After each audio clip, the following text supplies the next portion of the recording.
नमस्कार साथियों, स्वागत है आप सभी का हमारे YouTube चैनल उड़ान कोचिंग इंस्टीट्यूट में। साथियों, इतिहास के नए लेक्चर के साथ मैं आपके बीच में प्रस्तुत हूं। सबसे पहले आप सभी बताइए कि आप सभी कैसे हैं। हमारी कामना है कि आप बहुत स्वस्थ होंगे, बहुत अच्छे होंगे और तैयारी तो आप बिल्कुल अच्छे से कर ही रहे होंगे। तो चलिए शुरू करते हैं आज का लेक्चर। बहुत ही इंपॉर्टेंट टॉपिक है। आज हम पढ़ेंगे गुप्त साम्राज्य के बारे में और बहुत ही एग्जाम के पॉइंट ऑफ व्यू से महत्वपूर्ण और इंटरेस्टिंग टॉपिक है। तो किसी भी चीज को स्किप मत कीजिएगा, मिस मत कीजिएगा और वीडियो में अंत तक जरूर बने रहिएगा। जैसा कि मैंने आपको पहले भी बताया कि मैं आपके लिए बहुत ही चुनिंदा पॉइंट्स लेकर आ रहा हूं। ऐसा नहीं कि बिना फालतू में मैं आपको यहाँ पर एक एक डेढ़ डेढ़ घंटे की वीडियो बना के टाइम वेस्ट करूं आपका। बहुत ही छोटी वीडियो में बहुत ही अच्छा कंटेंट, बिल्कुल प्रिसाइज कंटेंट। एग्जाम में क्वेश्चन यहीं से बनते हैं। कुछ भी आपको फालतू पढ़ने की जरूरत नहीं है। फालतू पढ़ने के लिए हमारे पास बहुत टाइम पड़ा है। हम एग्जाम देने के बाद इन सब चीजों को और जितना मर्जी डिटेल में चाहे उतना पढ़ सकते हैं, लेकिन अभी हमें क्या करना है, सिर्फ अपने एग्जाम को माइंड में रख के तैयारी करनी है। तो चलिए शुरू करते हैं गुप्त साम्राज्य के बारे में पढ़ना। देखिए, गुप्त साम्राज्य हमारा कब आया? तीसरी शताब्दी के मध्य में स्थापित हुआ और इसका शासनकाल कब तक रहा? 543 ईस्वी तक इसका शासन रहा। ठीक। इसमें महत्वपूर्ण चीज सबसे पहली क्या है कि इसके संस्थापक कौन थे? तो इसके संस्थापक थे श्री गुप्त। गुप्त साम्राज्य की स्थापना किसने किया? गुप्त वंश की स्थापना किसने की? श्री गुप्त ने की। और यह साम्राज्य 320 ईस्वी में अपनी चरम पर यानी प्रमुखता पर पहुंच गया था। ठीक है, चलिए आगे देखते हैं। देश का अधिकांश भाग क्या था? गुप्त वंश के अधीन था। गुप्तों की मातृभूमि निश्चित नहीं है, लेकिन कुछ विद्वानों का मानना है कि ये लोग बंगाल से या फिर प्रयाग से यानी इलाहाबाद से आए होंगे। गुप्त साम्राज्य जो है हमारा मौर्य साम्राज्य जितना बड़ा तो नहीं था, लेकिन इन्होंने क्या है, जो हमारा उत्तरी भारत है उस पर लगभग 100 साल तक राजनीतिक रूप से उसको एकजुट रखा। यानी 100 साल तक लगभग इन्होंने उस पर पूरे उत्तरी भारत पर क्या किया है? शासन किया है। साहित्यिक कृतियों, शिलालेखों, अभिलेखों से सब चीजों से क्या मिलता है? गुप्त युग के इतिहास के पुनर्निर्माण का हमको पता चलता है। दैवी चंद्रगुप्तम और मुद्रा राक्षस तम जो है क्या है, इनके ऐसे साहित्यिक प्रमाण है जिसमें हमको गुप्तों के उदय के बारे में पता चलता है। गुप्त साम्राज्य की जो है सामाजिक, आर्थिक और धार्मिक स्थितियों के बारे में एक चीनी राजदूत आया था जिसका क्या नाम था? फाहियान। उसने भी, चीनी यात्री था, उसने क्या करा है? इन सब चीजों के बारे में लेखा जोखा छोड़ा है। इलाहाबाद के स्तंभ लेख, महरौली के लौह लेख, लौह स्तंभ लेख, शिलालेख, इन सब में क्या मिलता है? गुप्त साम्राज्य की उपलब्धियों और शासन का विवरण हमको मिलता है। चलिए उसके बाद देखते हैं अब हम गुप्त साम्राज्य की उत्पत्ति। तो जैसा मैंने आपको बतलाया था कि मौर्य समाज के पतन के बाद क्या हुआ था? मौर्य समाज के बाद दो महत्वपूर्ण वंश थे। कौन कौन से? सातवाहन दक्कन साइड का और कुषाण राजवंश जो हमारा किधर था? दक्षिण में था। ये दोनों क्या थे? बहुत ही महत्वपूर्ण थे और इन्होंने अधिकतर क्या करा था? एरिया पे भारत के कब्जा कर रखा था। तो इन्हीं, यही जब वंश क्या हुए, कमजोर होते गए और इन्हीं के पतन के बाद क्या हुआ, जो इन्होंने राज्य छोड़ा था उसी राज्य पर, या इनके छोड़े हुए जो इन्होंने जहां जहां जीत हासिल की थी, उन्हीं सब एरियो में गुप्त वंश ने आक्रमण करके या युद्ध करके उन सबको हथिया लिया था, उन सबको जीत लिया था। और वहीं से क्या हुआ? गुप्त वंश का उदय हुआ।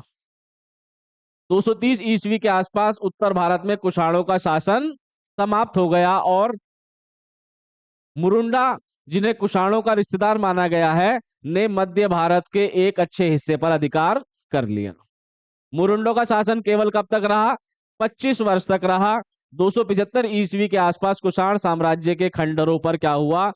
गुप्त साम्राज्य की स्थापना हुई और दोनों कुषाणों और सातवाहनों के प्रभुत्व वाले जो हिस्सा था बड़ा, वो किस में आ गया?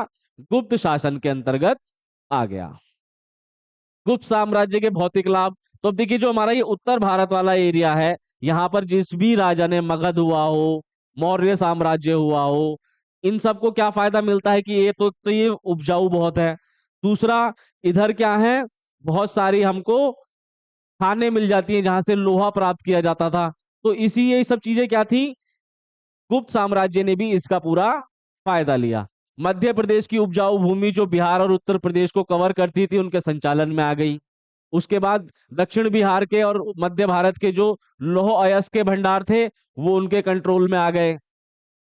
उत्तर भारत के क्षेत्रों से निकटता, उनके द्वारा फायदा उठाया गया, और पूर्वी रोमन साम्राज्य से क्या हुआ, रेशम का व्यापार हुआ, यानी आयात निर्यात भी हुआ।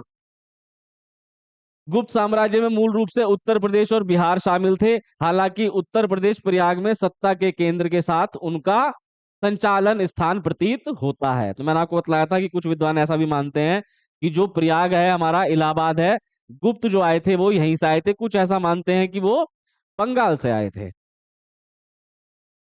चलिए, इन अनुकूल कारणों के क्या हुआ, गुप्त ने मध्य गंगा, मगध, साकेता और प्रयाग तक क्या किया, अपना शासन स्थापित किया।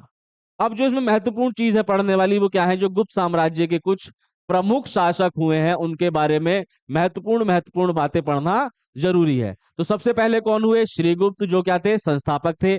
फिर उसके बाद कौन हुए, घटोत्कच। फिर जो सबसे महत्वपूर्ण हुए कौन हुए, चंद्रगुप्त। फिर समुद्रगुप्त, चंद्रगुप्त द्वितीय, कुमारगुप्त, और अंतिम में स्कंदगुप्त। तो वन बाय वन इनके बारे में हम थोड़ी थोड़ी डिटेल देखेंगे एग्जाम के पॉइंट ऑफ व्यू से सिर्फ।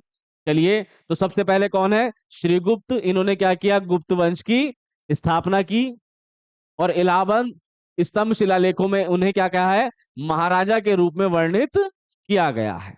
उसके बाद कौन आए, इनके पुत्र घटोत्कच अपने पिता श्रीगुप्त का उत्तराधिकारी बना। इलाहाबाद के शिलालेखों में गुप्त के साथ साथ इन्हें भी महाराजा के रूप में वर्णित किया गया है। उसके बाद कौन आया, उसके बाद आए चंद्रगुप्त प्रथम। मैंने आपको बतलाया था कि 320 ईस्वी के आसपास क्या था, गुप्त जो साम्राज्य था ये अपने प्रमुखता पर पहुंचा हुआ था। वो किसके राज्यकाल में पहुंचा, चंद्रगुप्त प्रथम के राज्यकाल में पहुंचा। इन्होंने ही क्या किया, गुप्त साम्राज्य का सबसे ज्यादा विस्तार किया। ये कौन थे, गुप्त वंश का पहला महत्वपूर्ण राजा था। गुप्त युग 320 ईस्वी में सिंहासन पर उनके प्रवेश के साथ क्या हुआ, शुरू हुआ। इन्होंने क्या किया, महाराजा धीराज कहे जाने वाले पहले राजा थे। यानी महाराजा धीराज की जो उपाधि ली थी वो सबसे पहले किसने ली थी, चंद्रगुप्त प्रथम ने ली थी। उन्होंने लिच्छवी की राजकुमारी कुमार देवी से विवाह किया। संभवतः कहाँ की थी वे, नेपाल की थी। इस वैवाहिक गठबंधन के साथ क्या किया, उन्होंने अपनी स्थिति को मजबूत किया और गुप्त वंश में प्रतिष्ठा को जोड़ा। महरौली के लौह स्तंभ शिलालेख में उनकी लंबी विजयों के बारे में विस्तार में बताया गया है। मगध, साकेत और प्रयाग में उनके द्वारा गुप्त वंश के अधिकार में लाया गया। उनके काल में पाटलिपुत्र गुप्त साम्राज्य की राजधानी थी। महत्वपूर्ण पॉइंट, एक तो क्या है, लौह स्तंभ जो है हमारे महरौली के, दूसरा उनकी जो पत्नी थी वो, और तीसरा उनकी राजधानी क्या थी, पाटलिपुत्र थी उस समय गुप्त साम्राज्य की राजधानी। इनके शासनकाल में लोहा एक मूल्यवान व्यापारिक वस्तु बन गया था। यानी लोहे का आयात निर्यात होने लगा था। लोहा शस्त्रों के साथ साथ और भी चीजों में यूज होने लगा था। यह अनुमान लगाया जाता है कि इनके शासनकाल के अंत में गुप्त साम्राज्य की सीमा पहले से ही इलाहाबाद तक फैली हुई थी। तो आपको पता है इलाहाबाद को इनका ओरिजिन माना जाता है कि इलाहाबाद से ये लोग आए थे। उसके बाद जो महत्वपूर्ण शासक हुए वो कौन थे, समुद्रगुप्त। ये भी बहुत इंपॉर्टेंट है एग्जाम की दृष्टि से। इनकी भी कुछ ऐसी चीजें हैं जो एग्जाम में बार बार पूछी जाती हैं। तो देखते हैं, चलिए, ये कौन थे, चंद्रगुप्त प्रथम के पुत्र थे और उनके उत्तराधिकारी बने, यानी उनके बाद शासन में ये आए। इनके शासन काल में गुप्त साम्राज्य का बहुत विस्तार हुआ। इनके द्वारा जीते गए लोगों और देशों का इलाहाबाद के शिलालेखों में वर्णन हमको मिलता है। इनकी विजय जो है भारत के बाहर भी फैली हुई थी।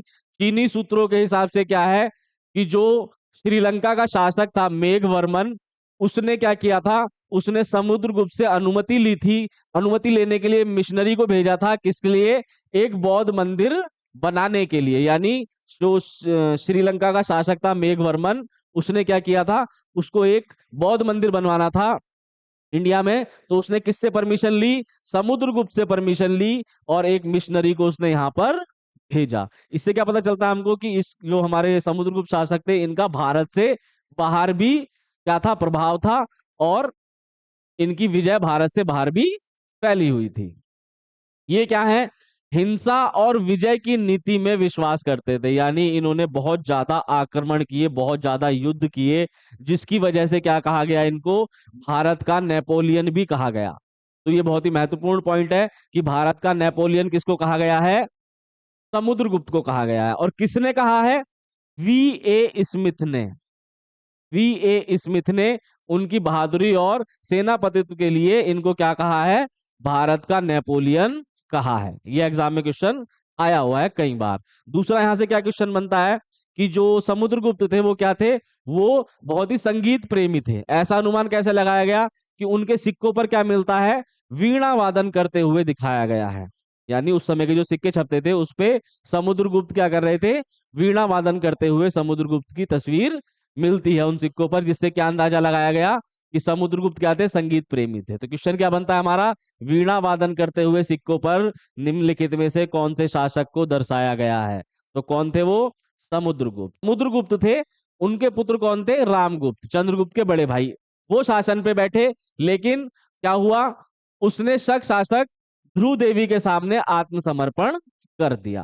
तो जब आत्मसमर्पण कर दिया तो क्या किया? चंद्रगुप्त द्वितीय ने दुश्मन के शिविर पर आक्रमण किया और सिंहासन पर कब्जा कर लिया। वहीं से क्या हुआ? चंद्रगुप्त द्वितीय जो है हमारे, उनका शासन प्रारंभ हुआ।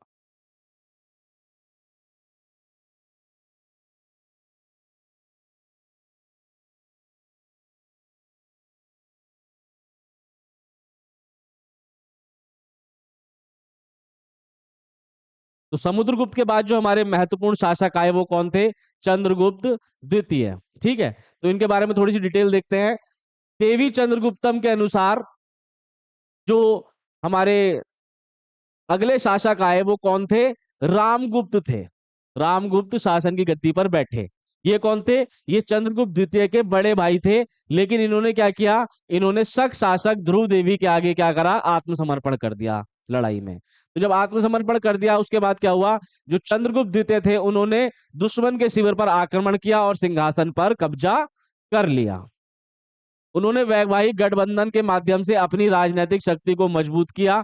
उन्होंने मध्य भारत की नागा राजकुमारी कुबेर नंगा से शादी की और अपनी बेटी की शादी किससे की? वाकाटक राजकुमार रुद्रसेन द्वितीय से। ठीक, उससे क्या हुआ? कुछ समय बाद रुद्रसेन द्वितीय की क्या हो गई? मृत्यु हो गई और इनकी जो पुत्री थी वो क्या हो गई? प्रभावी राजा बन गई। जिसकी वजह से क्या हुआ? चंद्रगुप्त द्वितीय का जो शासन था वो वाकाटक तक फैल गया। क्यों? क्योंकि जो चंद्रगुप्त द्वितीय की पुत्री थी वो अपने पिता के हितों को क्या करती थी? बढ़ावा देती थी। इसीलिए इनका साम्राज्य क्या हुआ? वाकाटक तक, मध्य भारत तक उसका अप्रत्यक्ष नियंत्रण हो गया। शक क्षत्रपों पर विजय के उपलक्ष्य में उन्होंने घोड़ों की बलि दी और खुद को विक्रमादित्य कहा। जो शक थे, मैंने आपको बतलाया था कि इनके बड़े भाई ने क्या करा था? शकों के आगे आत्मसमर्पण कर दिया था। तो इन्होंने क्या करा? शकों पर अपनी विजय करी, उन पर हमला करके, आक्रमण करके, और उसके उपलक्ष्य में इन्होंने क्या किया? घोड़े की बलि दी और अपने आप को क्या कहा? विक्रमादित्य की उपाधि दी। इससे पहले किसी ने भी अपने आप को विक्रमादित्य की उपाधि नहीं दी थी। तो यहीं से क्या हुआ? विक्रमादित्य बहुत ही अहम उपाधि बन गई। चंद्रगुप्त द्वितीय के शासन काल के दौरान उज्जैन को गुप्त साम्राज्य की दूसरी राजधानी बनाया गया। बहुत ही महत्वपूर्ण। चंद्रगुप्त द्वितीय में क्या हुआ? उज्जैन को दूसरी राजधानी बनाया गया। अब आप देखेंगे यहां से अभी तक क्या था? जो ये हमारे मगध का इलाका था, उत्तरी भारत और बिहार साइड का, ये बहुत ही महत्वपूर्ण था। मगध साम्राज्य, मौर्य साम्राज्य, गुप्त साम्राज्य। ठीक है, उसके बाद अब आप देखेंगे कि अब इसके बाद जितने भी राजवंश आएंगे उसमें क्या होगा? उज्जैन की बहुत ज्यादा महत्वपूर्ण स्थिति हो जाएगी।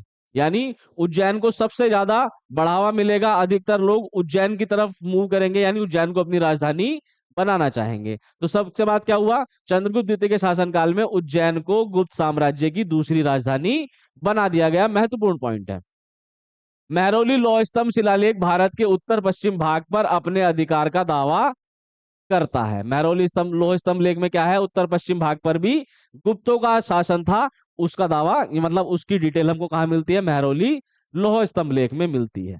चीनी तीर्थयात्री फायान, मैंने आपको बताया कि गुप्तों के बारे में, जो गुप्त साम्राज्य उसके बारे में, जो चीनी तीर्थयात्री था फायान, उसने जो उसका लेखा जोखा है, मतलब उसने कुछ रिटन डॉक्यूमेंट्स छोड़े हैं।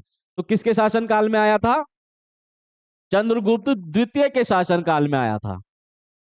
एग्जाम में क्वेश्चन आता है, कई बार आया है कि फायान जो है किसके शासन काल में आया था? तो चंद्रगुप्त द्वितीय के शासन काल में फायान आया था। उनके दरबार में क्या था? 9 विद्वान सुशोभित थे, जिन्हें नवरत्न कहा जाता था। ये भी क्वेश्चन यहाँ से बहुत ज्यादा बनता है। कौन कौन थे? बहुत ही महत्वपूर्ण लोग थे। कालिदास, अमर सिंह, धन्वंतरी, शंकु, वरामिहिर, शपानक, घटक पारा, वररुचि और वेताल भट्ट, ये सब क्या थे? इनके दरबार में रहते थे, जिन्हें क्या कहा गया है? नवरत्न कहा जाता था। उसके बाद कौन आया? उसके बाद आए कुमारगुप्त। ये कौन थे? चंद्रगुप्त द्वितीय के पुत्र थे। इन्होंने क्या महत्वपूर्ण कार्य किया? नालंदा विश्वविद्यालय जो है उसकी जो स्थापना की है वो किसने की है? कुमारगुप्त ने की है। बहुत ही महत्वपूर्ण पॉइंट है। गुप्त साम्राज्य को उसके काल में हूणों के आक्रमण का सामना करना पड़ा, यानी हूणों ने क्या कर दिया था?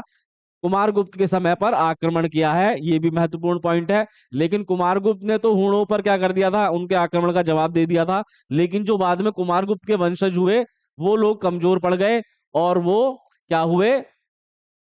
उनके हूणों के सामने कमजोर साबित हुए। फिर जो सबसे आखिर में महत्वपूर्ण शासक है वो कौन है? स्कंदगुप्त है। इन्हें क्या माना गया है? गुप्त वंश का अंतिम महान शासक माना गया है। और उसने हूणों के आक्रमण और पुष्यमित्र की धमकी को हरा दिया था। यानी जो पुष्यमित्र था और हूणों का जो आक्रमण हो रहा था, स्कंदगुप्त तक क्या था? यहां तक इन्होंने हूणों से हार नहीं मानी थी। लेकिन इसके बाद क्या हुआ? हूणों ने इन पर आक्रमण करके और पुष्यमित्र ने क्या करा था? नए वंश की स्थापना कर दी थी, जिसको हम नेक्स्ट लेक्चर में पढ़ेंगे। तब तक के लिए आप लोग अपनी पढ़ाई जारी रखिए। और उससे पहले एक और चीज मैं आपको दिखा देता हूं। जैसे हमने ये सारी चीजें डिटेल पढ़ ली, लेकिन एग्जाम में क्वेश्चन थोड़ा सा हट हट के भी आ जाता है, तो कुछ विविध तथ्य हैं, बहुत ही इंपॉर्टेंट है, ये और देख लेते हैं। क्या है? गुप्त राजाओं ने सर्वाधिक स्वर्ण मुद्राएं जारी की, जिनको क्या कहा गया है? दिनार कहा गया है। ये क्वेश्चन एग्जाम में आता है कि स्वर्ण मुद्राओं को क्या कहा गया है? दिनार कहा गया है। अंतिम गुप्त शासक कौन था? भानुगुप्त था। अंतिम महत्वपूर्ण शासक यानी कौन था? वो तो हमने देख लिया अभी, इससे पहले स्कंदगुप्त। लेकिन जो अंतिम शासक था वो कौन था? भानुगुप्त था, जिसकी हत्या करके अगला वंश बनेगा वो आगे देखेंगे। पहली बार किसी के सती होने का प्रमाण कहां से मिलता है? भानुगुप्त के एरण अभिलेख से मिलता है। ये भी बहुत ही महत्वपूर्ण है, इसको नोट कर लीजिए कि एरण अभिलेख से क्या मिलता है हमको? किसी के सती होने का हमको साक्ष्य मिलता है, जिसमें क्या है? भोजराज कोई व्यक्ति था, उसकी मृत्यु होने पर उसकी पत्नी के सती होने का उल्लेख यहां से मिला है। गुप्त सम्राट जो थे वो क्या थे? वैष्णव धर्म के अनुयायी थे अधिकतर। मंदिर बनाने की कला का जन्म, बहुत ही इंपॉर्टेंट, मंदिर बनाने की कला का जन्म कब हुआ? गुप्त काल में हुआ। यह एग्जाम में क्वेश्चन आता है। गुप्त काल में जो चांदी के सिक्के थे उनको क्या कहा जाता था? रुपये का कहा जाता था। जो सोने के सिक्के थे उनको दिनार कहते थे, और जो चांदी के सिक्के थे उनको रुपये का कहते थे। और जो ये इतिहास का, भारतीय इतिहास का काल है, इसको सांस्कृतिक दृष्टि से क्या कहा गया है? स्वर्ण युग कहा गया है। ठीक है, तो इसी के साथ हमारा लेक्चर समाप्त होता है। प्लीज हमारे चैनल को लाइक सब्सक्राइब जरूर कर दिए, शेयर कर दीजिए और हमारे साथ जुड़े रहिए आप। मैं आपको हिस्ट्री की इसी तरह से छोटी छोटी वीडियोस में आप देखेंगे, बहुत ही इजीली आपकी हिस्ट्री खत्म हो जाएगी और बहुत ही शॉर्ट नोट्स के साथ बहुत ही अच्छा कंटेंट आपको मिल जाएगा। तब तक आप हमारे साथ जुड़े रहिए। बहुत बहुत धन्यवाद।